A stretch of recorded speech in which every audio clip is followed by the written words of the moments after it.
Lawrence, many thanks for your high-level discussion.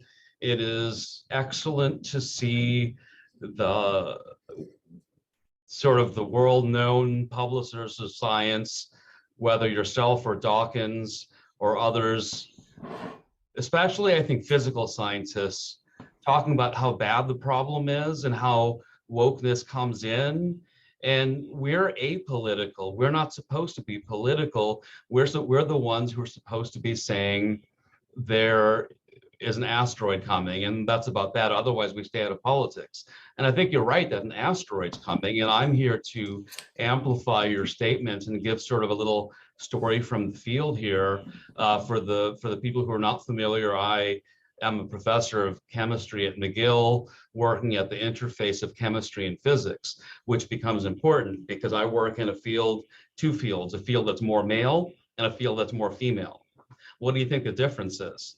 Do you think the more male field, which is laser science, is somehow more hostile to females and more sexist? And the more female fields, nanoscience and material science, is somehow nicer to women? I mean, that's preposterous. One is more involved with things, one is more involved with people. Ultra-fast lasers more involved with things, and that involves really geeky, aspy guys. Material science involves people and solving big problems like energy. That's more interesting to females. They do different things. Now, the irony of it is I just made my first scientific offspring, an assistant professor who will be in a physics department, coincidentally. So she's a woman in physics, the hallowed thing. And so she does not want to be hired because she's a woman in physics. She hates this EDI stuff and wants to fight it. And I tell her, just get tenure first, then fight it later. I'm already tenured, so I can fight it.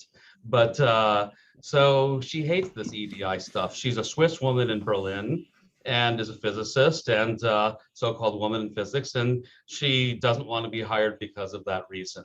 I just graduated another PhD student this week, yesterday, I guess it was. And we're running out of time, but sorry. Yeah, so I guess the point is, from the field, the student said he doesn't want to go into academics because he's a straight white male. So my question is, I feel like there's an enormous amount of problem that you're only touching the iceberg of. It's as worse as you could imagine, bad as you could imagine.